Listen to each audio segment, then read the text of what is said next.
अस्सलाम वालेकुम। आप इस वक्त देख रहे हैं रोशन टीवी इंटरनेशनल। मैं हूं नसीर, जर्मनी के स्टूडियो से। नाजरीन, आज जुमा का दिन है, बाबरकत दिन है, और हमारी खुशकिस्मती है कि एक नहीं, दो नहीं, तीन नहीं, चार अफराद मिलकर आज एक अहम प्रोग्राम करने जा रहे हैं। लाहौर से होंगे मेरे साथ अहमद कसूर ललियानी, चेयरमैन है वहाँ से होंगे नुमान चौधरी, और यूरोप से होंगे मेरे साथ हाई कोर्ट के वकील हैं, एडवोकेट हैं सरदार खिजर महमूद साहब, और मेरे साथ मेरे साथी, मेरे दोस्त लंदन यूके से, यूरोप का टूर पे आजकल हैं, वो होंगे। हम मिल के तबसरा करेंगे। सबसे पहले मैं चलूँगा लाहौर, क्योंकि वो सहाफ़ी हैं, उनसे खबर लेंगे और तबसरा मिला जुला मिल के करेंगे। जी, मेरी आवाज़ आ रही है? जी आ रही है आपके पास। अच्छा, मिस्टर अहमद, लाहौर मेरी आवाज़ आ रही है? लगता है कि वहाँ आवाज़ नहीं जा रही। चलें जी, हम पहले चलते हैं नुमान चौधरी साहब के पास। हाँ जी सर, बताइएगा कि आजकल सियासी सूरत हाल, फिर मिलजुल के तबसरा करते हैं, क्या हो रहा है आजकल पाकिस्तान में? जी बिस्मिल्लाहिर्रहमानिर्रहीम। बहुत शुक्रिया भाई, आपने एक अहम मौजू पर चंद अल्फाज कहने के लिए मुझे जहमत दी।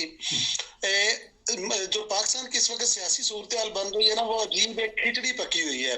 इसको आप सियासत नहीं कह सकते, अपने अपने मफादत का खेल कह सकते हैं, अपने अपने मफादत की जंग कह सकते हैं। मुल्क के अंदर हो क्या रहा है, गरीब पिस कैसे रहा है, लोग आटे के लिए लाइनों के अंदर खवार कैसे हो रहे हैं, और जरूरियात जिंदगी के लिए गरीब टोटल मर चुका है, सिर्फ उसको दफन करना जो है वो बकाया रह गया है। लेकिन हमारे लीग नून से हो, पीपल्स पार्टी से हो, छोटी छोटी एक्स्ट्रा पार्टियों से हो, सबको सिर्फ कुर्सी की जंग की फिक्र है। किसी को है कि मैंने वजीर आला रह जाना है, किसी को मैंने वजीर आला खत्म कर देना है। बस ये दिन रात कुर्सी का खेल चल रहा है। इसके अंदर मुल्क का साथ बन कर रहा है, मुल्क के हालात किस तरफ जा रहे हैं, दकर दो हालात के अंदर किसी को किसी का मुल्क की जरा भर भी फिक्र नहीं है। तो इस को सियासत तो नहीं कहा जा सकता, क्योंकि सियासत तो कहा जाता है खिदमत। तो ये खिदमत एक अजीब तरह की अपने खानदान की, अपनी औलाद की होती जा रही है। मुल्क के हालात इस वक्त इस नहज पर पहुंच चुके हैं कि अगर आप किसी से भी बात करें, बेयकीनी ऐसी है कि किसी को नहीं पता कि किस अदारे के पास जाएंगे, किस जगह पर जाके आपने बात करनी है ताकि आपका मसला सोल्व हो सके। सिर्फ एक अजीब मायूसी भी है, अंधेरा भी है। सवाए हम मुस्लिम हैं तो एक है कि ला तक न तू मिर रहमतिल्लाह, कि अल्लाह की रहमत से मायूस होना। अदरवाइज हमारे चारों तरफ मायूसियों के, अंधेरों के इस तरह के जाले बुन दिए गए हैं कि उनसे हम निकलना चाह रहे हैं, लेकिन वो ऐसे जाले हैं कि हम उससे निकल भी नहीं पा रहे, और इस वक्त को रहनुमा भी नजर नहीं पा रहा। जो थोड़ी बहुत उम्मीद थी वो एक थी कि इमरान खान ने सब जो है इस पर काम करेंगे, लेकिन वो भी इस तरह हालात के अंदर उनको भी काबू कर दिया गया कि उनको भी सवाए अपनी हुकूमत लाने के, इस हुकूमत को भगाने के, अपने आप को मजबूत करने के, उनको भी इसके अलावा कोई फिक्र नहीं रहेगी आजकल। अच्छा, अब मैं चलता हूँ बलोच साहब के पास, क्योंकि ये यूरोप का टूर करते रहते हैं। मैं इनसे पता करूंगा, मजमूई तौर पे पाकिस्तान में तो महंगाई है ही है, तो क्या महसूस करते हैं यूके में, जर्मनी में, और आप दुबई भी गए, पाकिस्तान का भी चक्कर लगाया, क्या महसूस करते हैं कि ये 2-4 साल में महंगाई सर तोड़ रही है, कमर तोड़ रही है? जी बताइएगा बलोच साहब।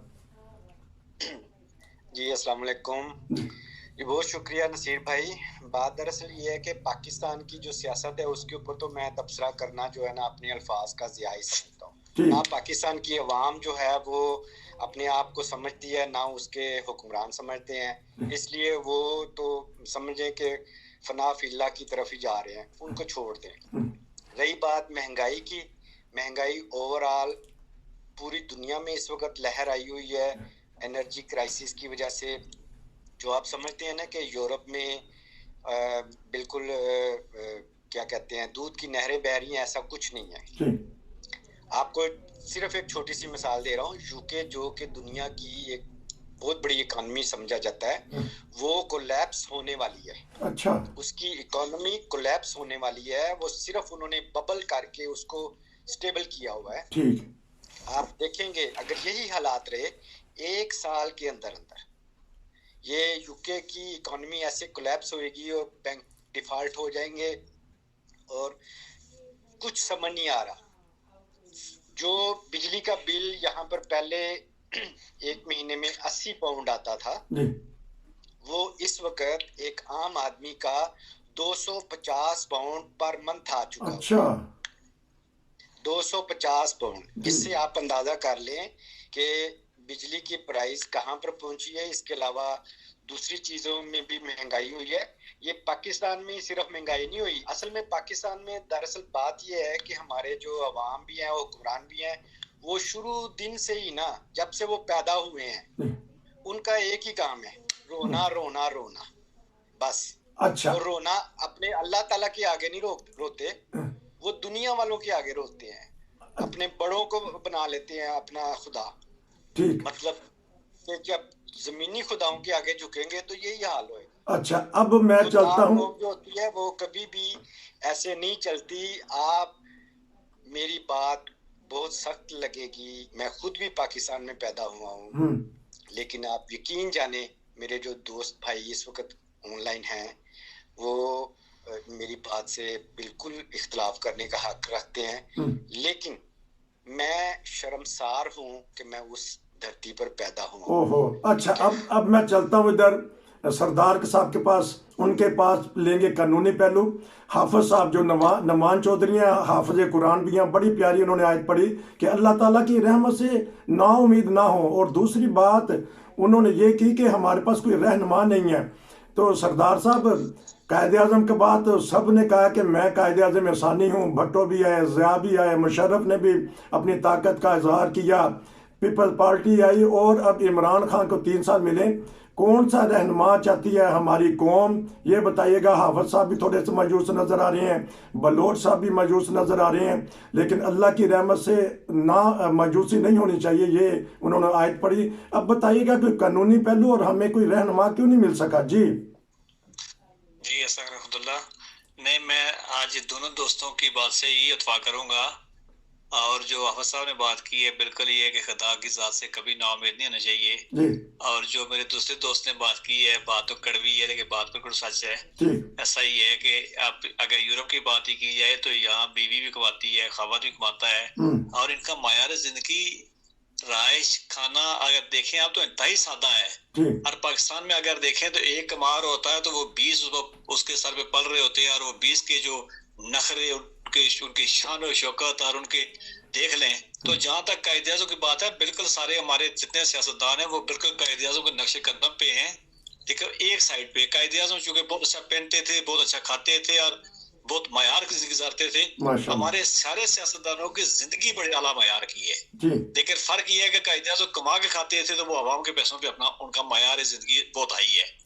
तीसरी बात ये है कि हुक्मरान क्यों नहीं मिले हैं, कि ये भी हाफिज साहब ने बात की है, जैसी कौम होगी ऐसे खुदा उन पे मुसल्लत करेगा। तो जब जिस तरह की आवाम होगी उसी तरह मुसल्लत किए जाएंगे उन पे। और महंगाई, ये बात सही है कि दुनिया जान का मामला है, लेकिन पाकिस्तान में ये ऐसी कोई यूरोप में कोई जो पाकिस्तानी यूरोप के अंदर रहते हैं वो तो शायद उनको कुछ अंदाजा होगा कि पाकिस्तान में देखी हुई है, वरना यूरोप में कोई बंदा बैठा हुआ, कोई कितना ही अच्छी जगह पे क्यों न हो, वो ये सोच भी नहीं सकता कि वो शाम को किसी होटल बैठेगा तो जो उसकी एक माह की तनख्वाह उसका 4 गुना वो एक शाम को होटल पे देंगे तो वो 4 बंदे खाना खाएंगे। ये ऐसी पाकिस्तान में ही है। फर्क ये है कि वहाँ दौलत की तकसीम जो है वो गलत है, एक हाथ में है, 2 हाथों में है, और गरीब को जो है वो सारे एक दूसरे को लूटने चक्कर में घर से निकलता है तो सुजुकी रिक्शे वाले से लेके डॉक्टर तक, डॉक्टर से लेके हॉस्पिटल तक, हॉस्पिटल से लेके जिस दफ्तर में जाएगा वहां सारे लूटने के लिए बैठे हुए। उस सिस्टम के अंदर जो है वो सबकी रोजी रोटी करप्शन से है। जहां तक लीगल बात कर रहे हैं आप, इसमें लीगल पहलू मुझे नहीं समझ आया कि मैं इस पे कहां से लीगल पहलू आएगा कहीं पे, कि चूंकि जब सारा सिस्टम उसी में चल रहा है तो पाकिस्तान की इकॉनमी वैसे भी हमेशा से जो इकॉनमी है वो 30 से 40% ब्लैक इकॉनमी रही है। अब ये फर्क पड़ जाएगा, 60 से 70% चली जाएगी, लेकिन कहीं नहीं जाता है, उसको उनको आदत है और हुकूम के अंदर है, उसी में खुश है चूंकि उसी में सबकी रोजी रोटी है। और हुक्मरान नहीं करते। आप वहाँ के हुक्मरानों को मायार जिंदगी देखें, वहाँ इलेक्शन का तरीका कार देखें। एक हुक्मरान जो है वो जो एमएनए बनता है उसका बजट जो है 40 से 50 करोड़ खर्च करके आता है। अच्छा। तो 40 से 50 करोड़ खर्च करके आए तो वो क्या करेगा? उसने यही कुछ करना है जो कर रहे हैं वो। सर यहाँ मैं जरा एक बात कोट करना चाहूंगा, जरा माजरत के साथ अगर इजाजत हो। हाँ जी जी चौधरी साहब, क्यों नहीं, आपका प्रोग्राम है, आप खुल खला के बात करें और ये जरूर बताएं कि जो जी जी मेहरबानी। पूरी दुनिया के अंदर ना लोग दिमाग से सोचते हैं, अकल से सोचते हैं। ये मेरा पाकिस्तान है, मैं इसमें रहता हूँ, मैं भी ऐसा ही समझ लें। लेकिन हम लोग जो पाकिस्तानी है ना, हम लोग पेट से सोचते हैं। अच्छा। हम मैदे से सोचने वाले लोग हैं। हम शादी पर हमें फिक्र होती है कि खाना कौन सा होगा, फौतगी पर हमें फिक्र होती है खाना कौन सा होगा, कोई तकरीब होगी किसी, हमें ये कभी भी फिक्र नहीं हुई कि उसकी अरेंजमेंट क्या होगी, उसके गेस्ट कौन से होंगे, उसमें होना क्या, मैसेज क्या जाना। हमारा यही सबसे बड़ा, मेरे इलाके के अंदर बहुत बड़ा एक सेमिनार हो रहा है एंटरप्रेन्योरशिप का, और उसके अंदर हम लोग जो मेरे दोस्त करवा रहे हैं, उन्होंने मुझे कहा कि जरा जी आपके सोर्सेज हैं, आप भी इनवाइट कर दें लोगों को। तो लोग ये नहीं पूछ रहे कि उसके अंदर होना क्या, कहते खाना क्या होगा।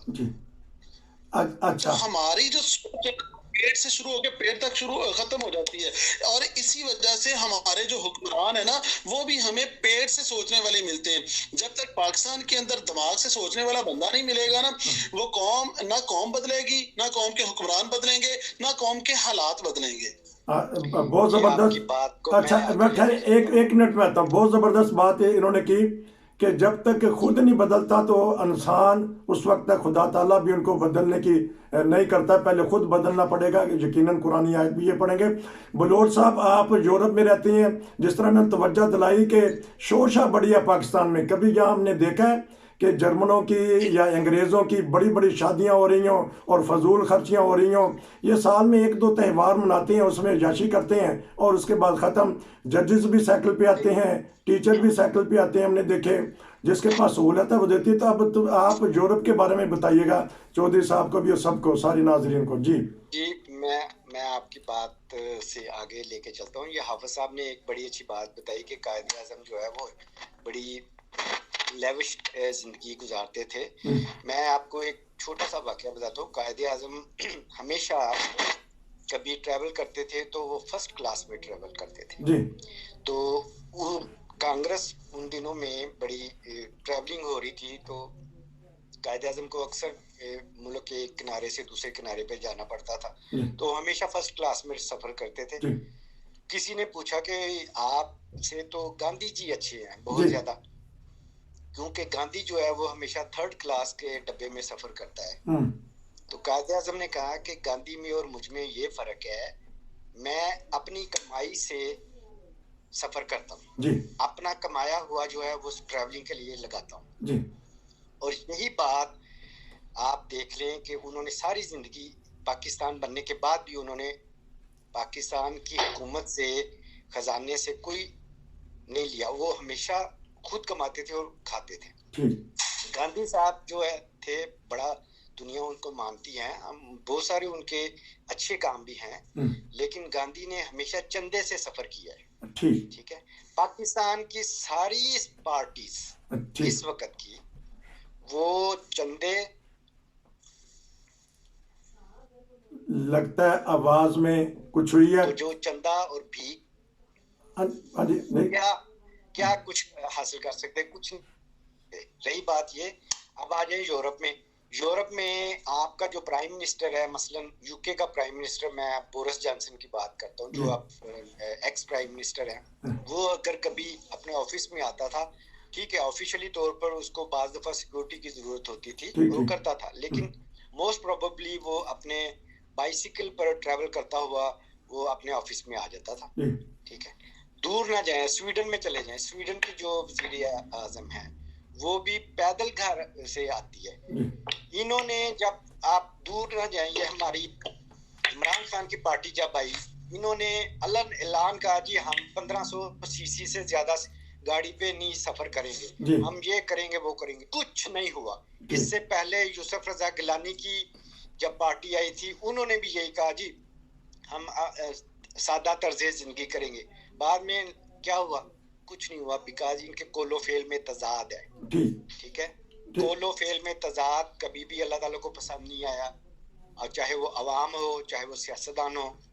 पाकिस्तान का सिर्फ अब एक ही हल है, ठीक, अच्छा, उसका सिर्फ और सिर्फ एक इज्तिमाई तौर पर सारी कौम, सारे सियासतदान, सारी कौम निकल के खुदा के हुजूर गिड़गिड़ाए कि अल्लाह ताला हमसे जो भी खता होगी है, क्या पता अल्लाह ताला को किसकी खता माफ करने में हुज्जत ना हो जी, वो माफ कर सकता, लेकिन इज्तिमाई तौर पर चलता हूँ मैं। सरदार साहब बताइएगा, तो ये दोनों के भाइयों की आपने गुफ्तगू सुनी, पाकिस्तान के हालात को आप अच्छी तरह जानते हैं, अंदरून तक जानते हैं।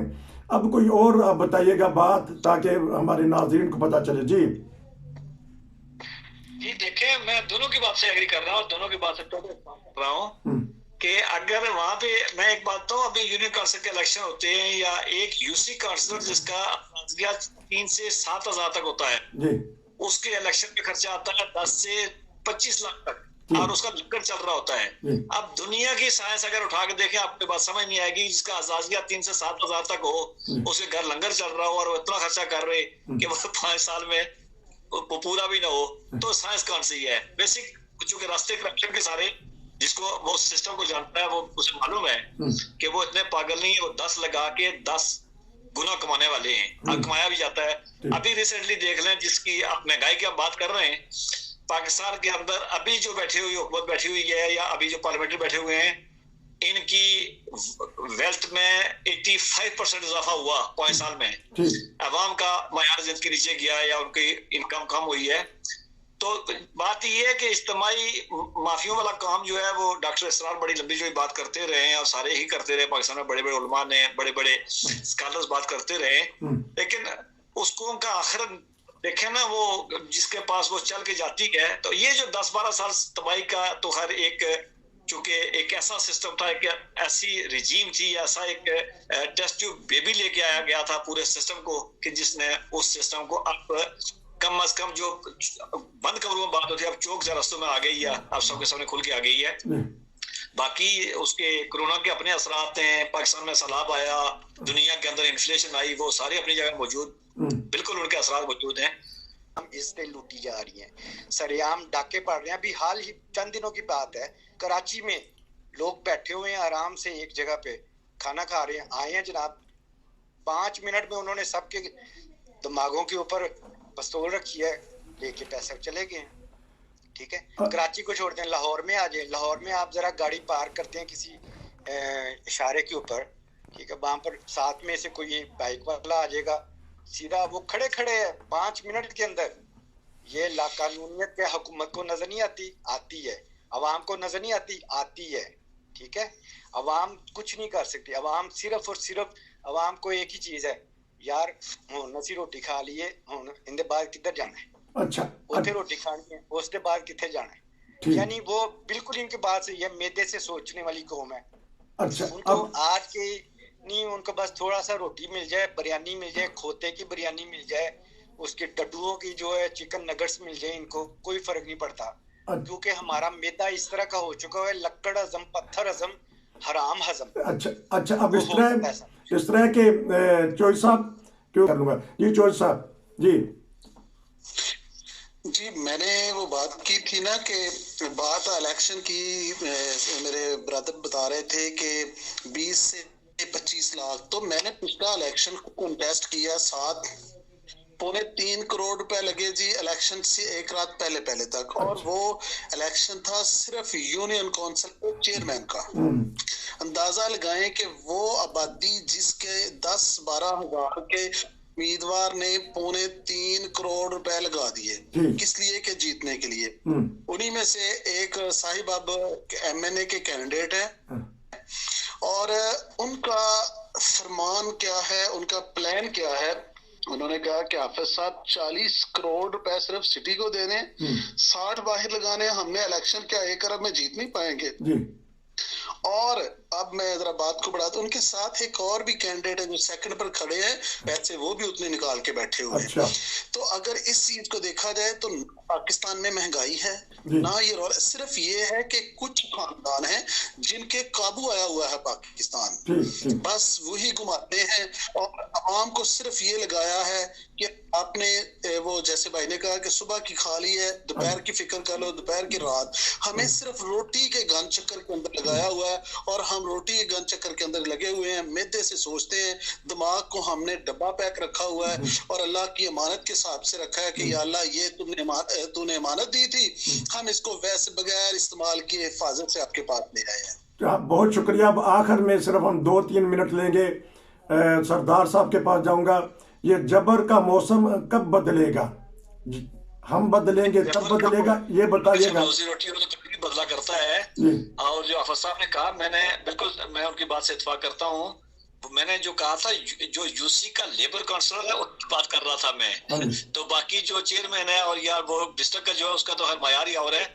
और ऐसा भी नहीं है कि वो बिल्कुल लगाते हैं और वो कमाते भी हैं। इसे कमाने के तरीके कभी आप प्रोग्राम करें तो उस पर आ जाएगा। दूसरा, आप अगर कभी अलग प्रोग्राम करें कि ये 2 स्टेट कैसी है और एक महकूम है दूसरी हकम है, वो कैसी है, उस पर एक लंबी बात हो सकती है। एग्जैक्टली ऐसे ही जैसे आफत साहब ने कहा कि वहां पे यार मेरे यूपी से दोस्त फरमा रहे थे कि जी वहां का माथे पे जो है वो ला इलाहा लिखा हुआ है और अंदर मैदे में क्या है, ये अलग बात है। आप असेंबली में चले जाएं, आपको वहां पे कलमा और वहाँ कुरान लिखा हुआ, आप चौक चौरास्तों में जाएं, आप दुकानों पे चले जाएं, लिखा होगा, लेकिन अंदर जो वारदात डाली जाती है तरीकाकार होता है।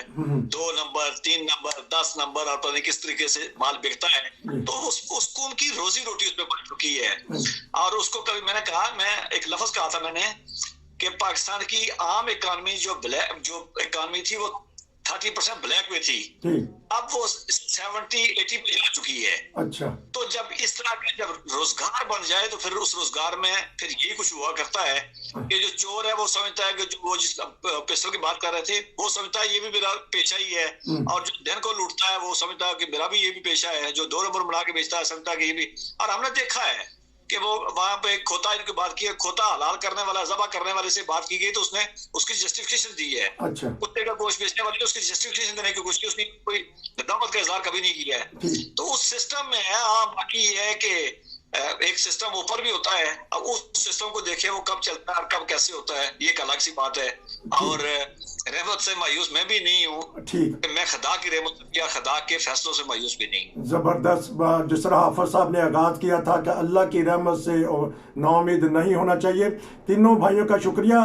एक मैं बात कहना चाहता हूँ, आप तैयारी करके रखें। माहिर मुआशियात आतिफ मियाँ ने कहा है कि पाकिस्तान डिफ़ाल्ट हो चुका है या होने के करीब है। तैयारी करके रखें, बताएंगे कि पाकिस्तान में कैसे हालात हैं, उससे बचने का अवाम को क्या करना है और हमारे हुक्मरानों को क्या करना है। अगले प्रोग्राम में इंशाल्लाह मैं तीनों भाइयों से इस पे प्रोग्राम लूँगा। फिर तहे दिल से शुक्रिया नाजरीन। हमने तजर्बा किया है 3 माहिरीन, एक ललियानी प्रेस के चेयरमैन हैं नुमान चौधरी, उनसे हाई कोर्ट के वकील हैं सरदार खिदर महमूद साहब और यूनुस बलोच साहब। इन्होंने पूरी दुनिया फिरी है, हालात जानते हैं, अच्छा बोलते हैं।